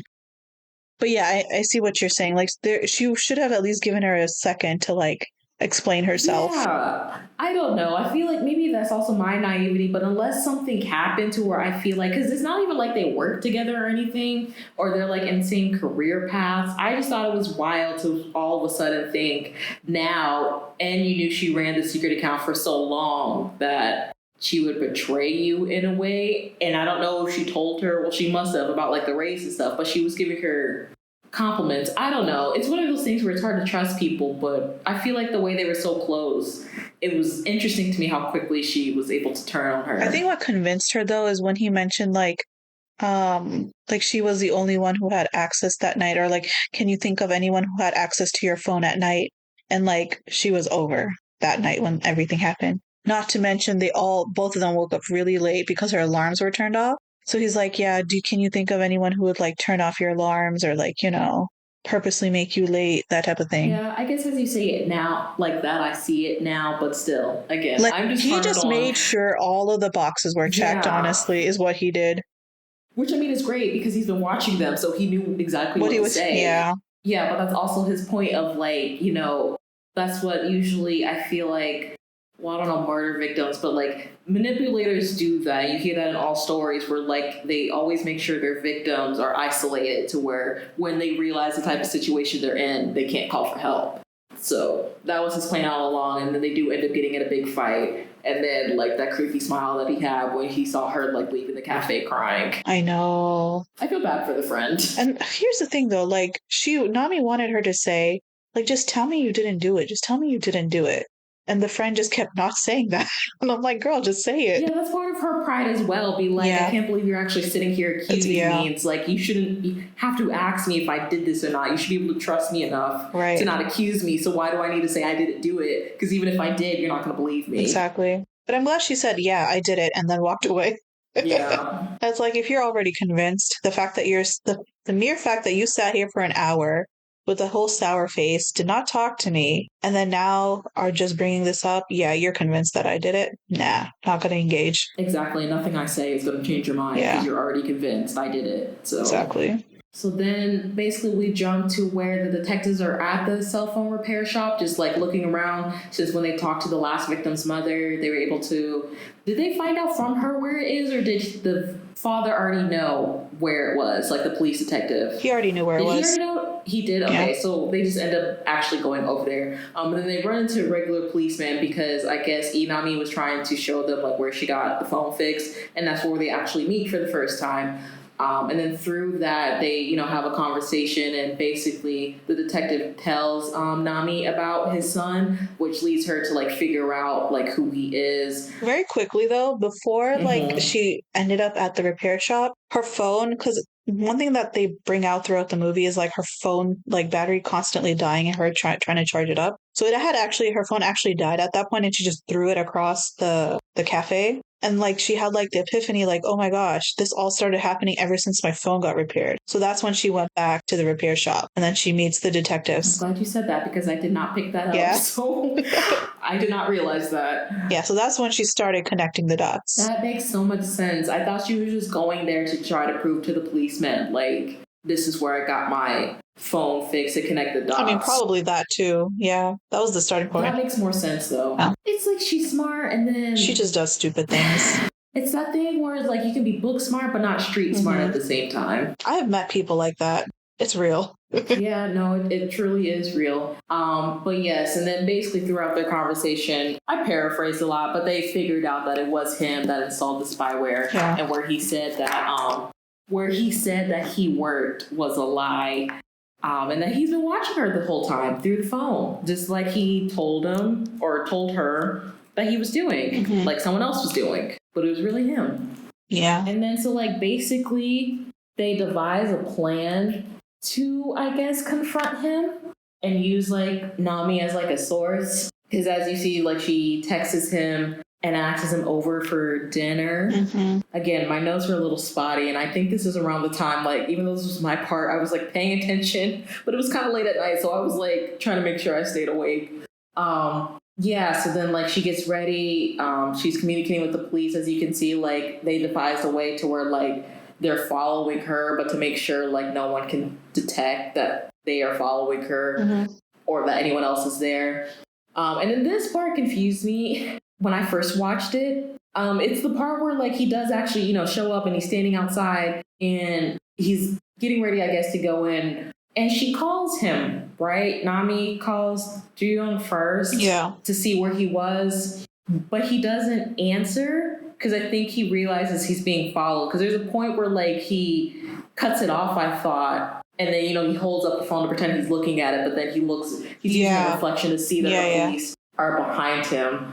Because I thought it was interesting, like when they actually do that, have that confrontation, and when he turns around, you would think the police officer would recognize his own son if that was his son. Exactly. So that was kind of like the early plot hole. Be like, wait a minute, now something's really off. Yeah. Because then his partner starts talking to him. He's like, sorry, we thought you were someone else. And then, he uses that, I don't know who you're looking for. How dare you harass like a normal citizen? I should record you right now, and things like that. And it's like, wait. And then I got confused when I first watched this. I'm like, but I thought that was Jooyoung. Like, why are you guys pretending he's not him? I don't think he put on... This isn't a Game of Thrones Arya Stark where he put on a different mask. Right. He's a completely different person. And then when y'all leave, he takes off the mask. All he did was fix his hair and take off his glasses. Do we ever see like a childhood photo of Jooyoung? No. Of him wearing glasses? So we don't even know if he... Actually, the real son even wears glasses. Right. But I'm just saying, the only thing so far that he changed about his appearance was like cut his hair a little bit and like take off his glasses. Yeah. Which doesn't, obviously, if you know a person, minor things like that doesn't change like their whole face. If this is your child, you know your child. You would recognize their face anywhere, despite what kind of clothing they're wearing. Exactly. Or wig or whatever. Yes. Like you know what your child looks like. Yeah. If you've been around them. That's why I was confused on the age thing. Like, I want to know when he actually left. Right. Because, I mean, you can look different from a child to a grown person, but I feel like it wasn't that significant of a difference to where he would change that drastically. Like, say, if he, like, left at 5 and then you found him again at 30 and things like that. So that I would understand if you don't recognize him. But if he was, like, around a teenager or younger 20s and 7 years, you don't really see that big of a difference. Change, in your face that much, whether you like gain weight, lose weight, things like that, unless you have like plastic surgery or something. But yeah, so then that happens and they end him away. He doesn't go into the house, and then they meet up with Nami and they're like, you know, they thought the plan had failed the whole time, but like if they had known who they were looking for, it worked out perfectly. Exactly. So it did work, but it's like confusion that we'll figure out later on. And they're like, I wonder why. Like, he said he was at the front of the house, you know, when he texted, and then all of a sudden he's like, something came up, or he couldn't come. Just a whole confusion through all of them. They basically think they missed Ju Young, and they have to devise another plan to try to catch him. But then I don't know if she said she didn't feel safe to be there, because they end up taking her to her father's house. I don't remember why they end up taking her to his house. I think they told her that she needed to go somewhere with another person in case like he comes back. Yeah. So just for like safety measures, is there anyone that you could go to? Thinks of her best friend, and she's like, nah, that's dead. And so she goes to her dad's house. And that's when she switches phones, right? Before they go. Yeah. So they were on the rooftop discussing it, and she's like, don't worry, I don't have my phone. He can't hear me, blah, blah, blah. And then she's like, oh, I have another phone. I'll use that to communicate with you guys. And so they're like, okay, fine. They devise their plan. And like, that's when they like drop her off. Because that's why I was getting confused if the spyware he planted was physical or not. But there is a point where she downloads another link, right? Did she think it was from her father? Now that you said that, pointed that out earlier, because he was able. She downloads another link? See, that's what I thought. I thought she downloaded another link, but this whole time I thought the spyware was in the chip, because when she transfers phones, he was still able to hack the new phone. So I didn't think you'd be able to do that unless the spyware was in the SIM card itself.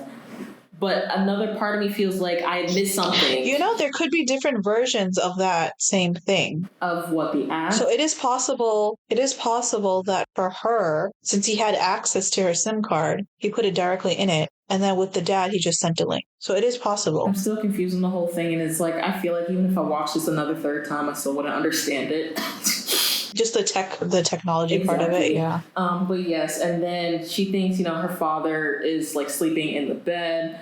Because then I thought he starts texting her. I put in my notes like he starts texting her and messaging her, and then when he starts doing stuff in her phone, like when I think he either not recorded. He had shown herself on the phone, and then when she started typing stuff in, he was deleting it. So that's how she knew like he was in this phone as well, because that what causes her to run into her father's room and realize like it was a bunch of pills to make it look like he was sleeping and he wasn't actually there. Wait, say that again? When did this happen? When she got to her father's house, she went to his room, and it looked like you know, like in old shows where they put pillows together to make it look like someone's sleeping with the covers over their head. Oh, yeah. So she went into, I guess, what her room is like. It must have been like a childhood house. Yeah. And then that's where I was like, once you said it was an app, I'm like, I feel like someone or something texted her to re-download the app. Because then Ju Young starts actually communicating with her. And I forgot what he had said to make her realize, I'm missing something. Yeah, she turned on her phone. Okay. Yeah. She turned on her phone, and he texts her. He's like, oh, I see you got a new phone. Me too. Me too. And he sends her his new number, and he was like, call me or text me or something. And that is when she like freaked out, like for sure. Then he starts manipulating the phone. Like I said, he turned it around and showed like a video of herself, and then when she was going to start calling the police people, he was deleting it and things like that. That's what made her run into her father's room to try to alert him, and then she realized he's not actually in there. So And then when she comes back to the living room, he peeps out. This was creepy. He peeps out with his little phone. So he's playing a clip of them in the car. So at first she only hears her father's voice, and she's like, "Dad, are you in here?" And then when she runs into the living room, that's what he like slowly creepily. And I thought it was like. I thought it was like a robot type thing, like an automated like thing that he used to put the phone on to lift it up until he popped up. And I was like, oh no, he's still in the house. I forgot that's where he went to hide, was in her house. Yeah. So all that, he was playing the recording of them talking in the car, basically warning her about him. And it's like, oh, you should listen to your father. I am not good news. Yeah, and then basically taunting her like the whole time. Basically says like he'll play a game, I think, with her. Like if someone's able to contact her within the next 24 hours, then he'll let her live, even though we know that's not true. And of course, he cut off all the ties to make sure that wasn't true. Yeah. Yeah, and then he also makes her text the detectives to tell them, like, everything's okay, don't check up on me, I'll contact you in the morning so they don't get suspicious. And then at the same time that is happening, that's when we find out one of the really big plot twists, which we were kind of already hinted at, that the detectives, when they're heading back to the station, they get a phone call from someone that works there. And it must be someone with that. You said they work with the missing people's unit? Okay. Yeah. So it must be one of their colleagues. So basically, he had told him that he had ran a DNA test on Ujimon to see if anyone comes up as missing, I guess to put his DNA in the system, but then it ended up matching with an unidentified body that they had found in the reserve a year ago. So that's where they're like, wait, because his partner first told him, they're saying that they found your son, but it's not what you think it is. And they're like, where is he? Is he, somewhere? Is he with his mother? Did she put him like in a secret hideout? And then after that is when they turn around and go to back to Nami's house. Because I don't know if he had saw the text. We saw the phone on the floor of her texting him, but we don't know if he actually had saw it because he was too busy on the phone talking to the person and the detective. So then a little bit later on, when Ju-young is still talking to Nami, he like goes to the bathroom for some odd reason, and then like she follows him and then realizes that her father is actually in there, tied up in the bathtub. Before he goes there, she has like this little paper in her hand, and like for some reason when they're like talking, she's like frustrated and she throws this paper on the ground. Yeah. That paper becomes important a little later. Because I couldn't remember how he found the paper or not. But yeah, she throws it at him. Because I think she was secretly trying to get the knife like out of her back pocket.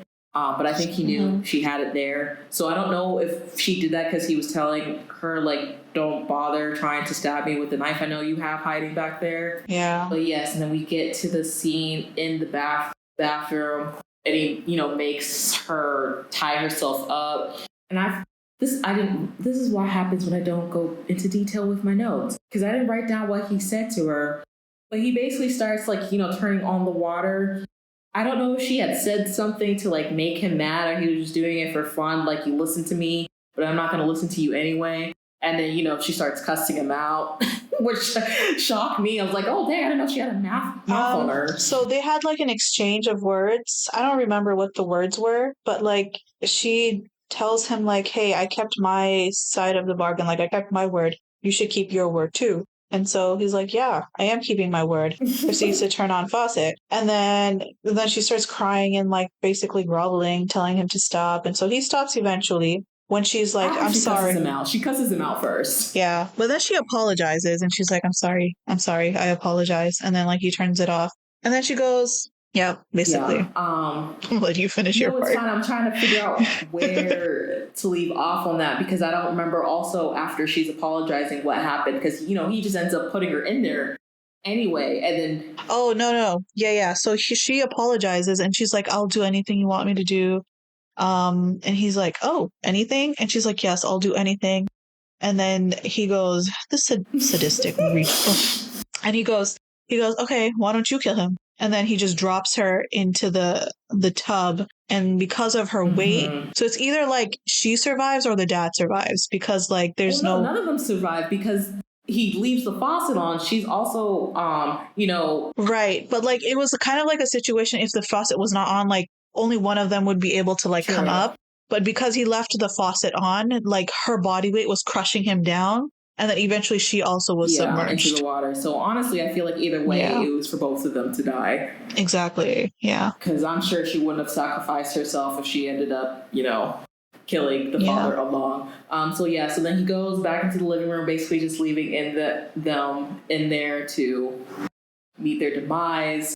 And then Ji-young ends up picking up the note that Nami threw at him. And then he opens it up and then he reads where it said, call them, don't text them. So then he realized his mistakes too quick because he made her text the police officers, don't check up on me. And when they got a text, they knew something was wrong because she's supposed to call them instead. But then they show up. I don't know if we mentioned this, but when they were dropping her off, in front of the dad's house, that's when she stuck up the little note that said no text, calls only. Yes. That part. They didn't say any of that. They just had a visual. That's why she wrote it, so they wouldn't physically say it in case he was listening. Yeah. I didn't mention that because I forgot. It's not that we missed it, it's that I forgot. So, but yes, the feast has a point. That's why it was written on the note in the first place when she got dropped off, so they knew. It wasn't verbally exchanged. It was on the note the whole time, and she just kept the note. Which I'm surprised she didn't give it to them so they would remember. But I mean, I guess they're supposed to be police and remember something that important. No, it was just a ploy to move the story along. I guess. So basically when they show up, they confront him. The partner, Kim Jung-ho, goes and runs and looks for them and then finds them in the bathroom. And then he pulls them out of the bathtub and is basically giving her father CPR to resuscitate him. Because I'm assuming at that point he had either passed out or stopped breathing. I don't know how long he was under that. I think it was assumed he was dead. Okay. Then Ujiman basically confronts, I call him now the fake Jun-young, and is beating him up, asking him where his son is. And then that's where he basically confessed that he had met the son a year ago. So the body they found was his son. So he was impersonating his son this whole time. His son. Yeah. That's why he didn't recognize him when they first confronted on the street. Because I'm not your son. Dun, dun, dun. And this is one thing that they did really good with the detail, the psychopath, when they wrote his character. Remember how I was because of they planted a plum tree and everything? Yeah, he knew that information, so he just played the part really well. Because we said, I don't know if you also mentioned this in part 1, but because all of his victims, he writes down handwritten notes about their traits and stuff. He'll write down questions oh, this is the best friend. Yes. Da da da. They go so and so, and then he'll even write down questions should I do this to them? Should I torture them in this way? So the information that he brought over to Nami's house was about his son that the detective found in the bag, and it had his name victim so and so, and his name. Make him a murderer. He's doesn't have a relationship with his father, left 7 years ago, mother is sick. Should I take his identity and become him? And then he also finds another phone where we didn't mention earlier where he likes to take pictures of his victims after they've passed. So the screensaver, literally when the phone comes up, is of his son. Gone.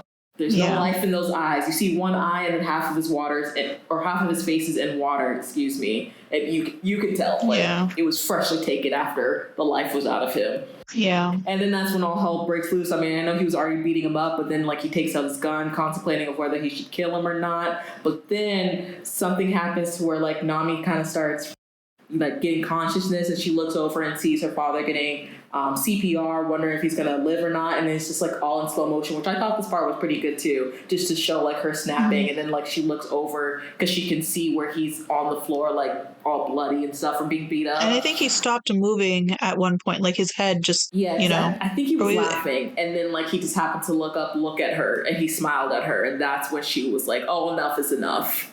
And so he looked at her. Yeah, he looked up at her and he was like, what? Yeah.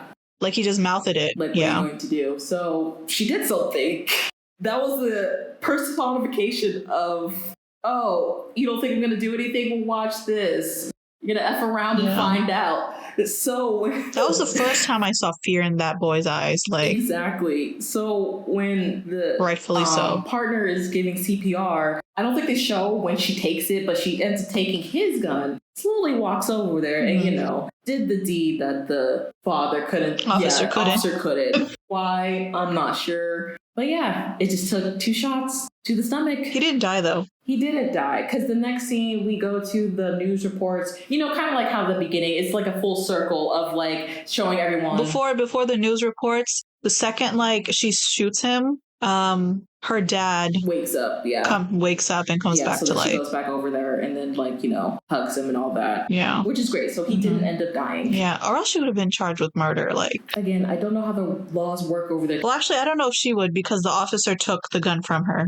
So he would have made it seem like he did it instead of her. I don't know how their law works, so I don't know how their self-defense law works. No, that was like an actual scene. Like he took the I'm gun saying, from her. like, I don't know how their laws work, if she would have even gotten for charged defense. or not. Yeah, I don't know what their self-defense laws are like. So I can't comment on that, because I also thought that was interesting, but that might be something in the law that I'm unaware of. Could be. Yeah. Yeah, so what I was saying earlier was like we go back into like a full circle, basically like at the beginning scene of everyone, like just regular people on their phones going up and down the subway, taking the bus, things like that. And then they're reporting on, you know, the incident that happened. And, they don't usually give out names. I think after every crime, they always label like victim A or victim B or things like that. Yeah. And talk about the situation. And yes, we find out that fake Jun Young he's recovering. He hasn't woken up yet. But I also thought it was interesting because he's basically an unidentified man. There's like no records of him. I don't know if you knew that. They didn't know who he was, and they wouldn't be able to. He wasn't registered at birth. Yeah. Like, wait, how did he live? How did they get away with that though? I'm like, I don't think he was supposed to be like a foreigner. I'm pretty sure he was supposed to be like a born and raised Korean man. Mm-hmm. I don't know. I thought that part was interesting. So like, we don't actually ever find out who he is or his name. Anything. He's just an unidentified man who apparently was just killing for fun, and they said they'll try to look more into it when he actually wakes up. I guess maybe to question him. But yeah, and then basically the very last scene is Nami at the cafe. Well, you see a bunch of like texts and like people talking about the situation, going back and forth. And there's one where it talks about, I forgot her fake Instagram like screen name, but they're like, I'm in the cafe where so and so works, and they're like, what? I don't believe you. And he goes to take a picture to show proof for his friend, and then like Nami like is laughing with her father and her best friend, so I guess they made up. And then like she gets this weird look in her face and looks in the direction of the camera like she knew someone was going to take a picture of her, and then that's where the movie ends. So I mean, happy kind of story, I guess. He was caught, he survived. Nami's not in jail for shooting him. Don't know what happened to the detective or his wife. Because obviously he would have to tell her son is dead and she is already sick. Yeah. So I wonder how that worked. We don't know if they had a funeral for him. I'm sure they did. But the fact that she was sending him like banchan and everything to like all the different addresses that he sent, impersonating the son, is just wow. It's sad, but at the same time, like, she thought that was her child, so she's gonna help her child in any way to make sure he survives. And that's probably why the report earlier on in the movie that you talked about of him saying, for fraud, he filed a police report for like money being taken out of his account for fraud, because it was the fake Ju Young when he was torturing him. He took the money. Yeah. Since he was a victim. That's how he gets them first, hacks their stuff, goes into like their personal lives. I wonder how he killed him, like what lured him to like be led, especially out there. Like, was he killing them out there, or was he killing them somewhere else and then dragging their bodies out there? I don't know. Again, a lot of questions. I'm sure it's not important, but I'm just curious. I just wish they went into the backstory between the investigator and his son a little bit more. And then just like basically a quick, like, how did they meet? Like, how did the impersonator and the son meet, Because the way they make the son seem in the movie is that he's not somebody that can kill somebody. Well, that's another thing too. It was crazy to me from the beginning when he had found the plant, like the plum tree that they planted, that he automatically assumed that he was the killer. So that's why I want to know what happened to where he thought his Yeah. son was the killer. Like, he didn't hesitate to think his son was the killer. He didn't try to think it was like a friend or anything. He automatically thought it was him. So it's like, what happened? Why would a parent automatically think their son was Assume that, capable of that? Yeah. Because the fake Joo-young had to tell him that his son couldn't hurt a fly. So why do you think he was capable of murder? He could. Yeah. Yeah, there, like I said, more emphasis on that backstory I think would have made a little more sense as far as like the plot is concerned. Yeah. But yeah. Overall, though, I think the message has been sent loud and clear. Be careful of your technology. Be careful of your phone.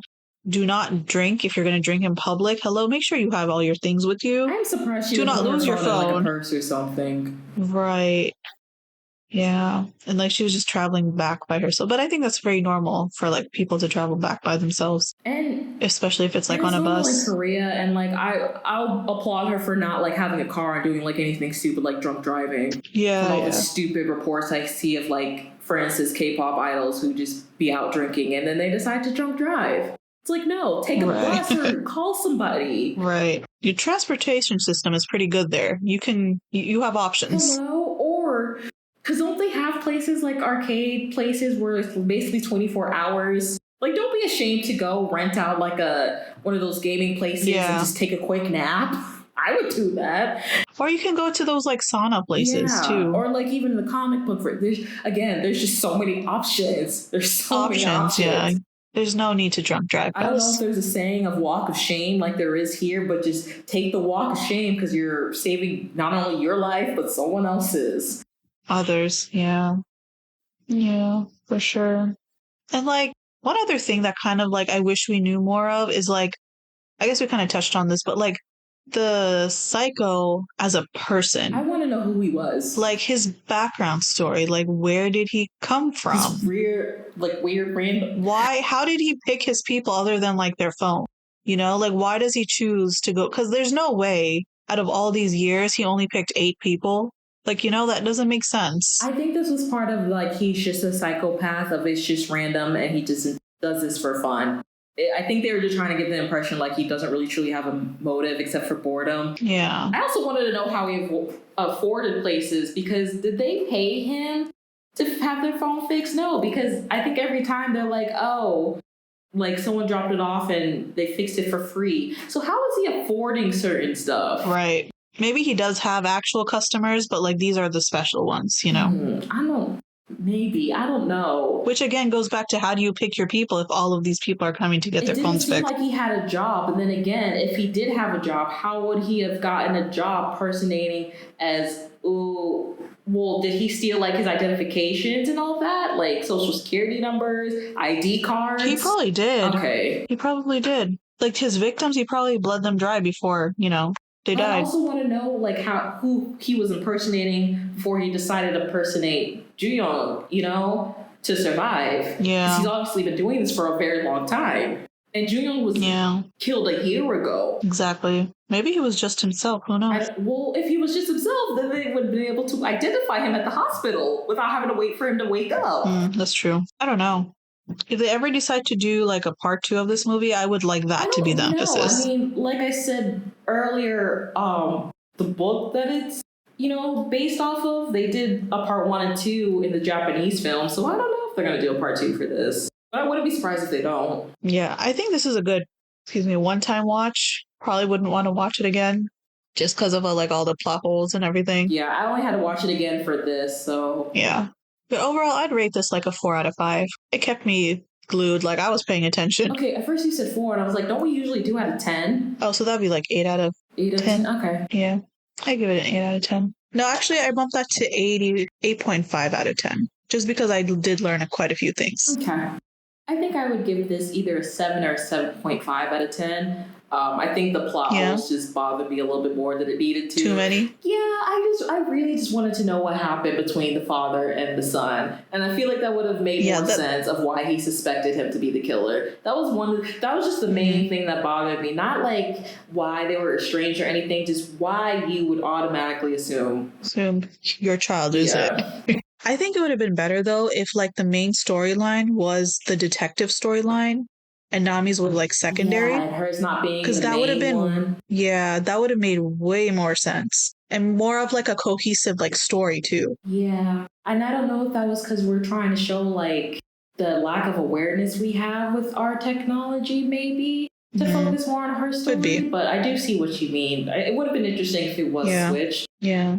But I also think if they did, so I guess it's a double-edged sword. Like if they did it like that, then I guess maybe we wouldn't have reflected as much as like, oh my gosh, it could technically happen to us. Whereas if it was like the detective story, it's like something that has already happened. It's like, oh, this is just another case. But like with her, we kind of lived every part of it with her. That's true. You know? I'm still going to give it, I'll give it a 7.5 out of 10. I think also just because both parts, because it's like 2 hours, I was starting not lose interest, but I was just like. I think they could have better used those 2 hours. And they also cut it off like very abruptly, like after he had kidnapped them and stuff, to where he just shot and then over. I don't know. Like, maybe I was a little bit more interested to see like the aftermath, because I mean, yes, life does go on after stuff like that, but I wanted to see like how, and it was surprising to me how quickly she was able to, I mean, it could be like a front that she's putting up, but just be out comfortable to like be out and stuff like that. Because they also don't give us a timeline, so I don't know how long it actually took, like after the whole incident. If it was a couple months, if it was just a few days after, you know. That's true. But then again, I just could be that person who just looks too much into it, and I just need to watch the movie. Yeah. No, I understand what you mean. Like having some sort of timeline helps. Yeah. I could just be nitpicky like that though. But yeah, that was all from us, guys. I hope you enjoyed it. Please follow us on our socials. At I Was Thinking Pod. On Instagram and social media, or not social media, oh my god. On Instagram and Twitter, those are social medias. You can also listen to us on YouTube if you'd like to listen to podcasts on YouTube at I Was Thinking Pod or Podcast. I don't remember the actual handle. You can follow me on TikTok at Simonetta Says _ Again, I mostly talk about K-pop, BTS, but y'all should know by now if you've listened to us for this long. What else? You can email us at iwasthinkingpod@gmail.com for any questions or suggestions on episodes. Rate us, whatever the highest ratings are, whether they're 5 stars, 5 apples, 5 squares. We would really appreciate it, because we don't really get a lot of interactions. Again, I know people listen to us, but it would be nice to know that you guys listen to us. Furthest comments we usually get are the spam bots on Instagram. So, is there anything else am I missing? No, I think you covered it. Okay, well, yes, I've been Simone. That's been The Feast. Will we be back? I don't know. But just look out for the next episode. And we hope you have a lovely day, week, month, all that good stuff. So, bye, guys. All right, bye. Bye.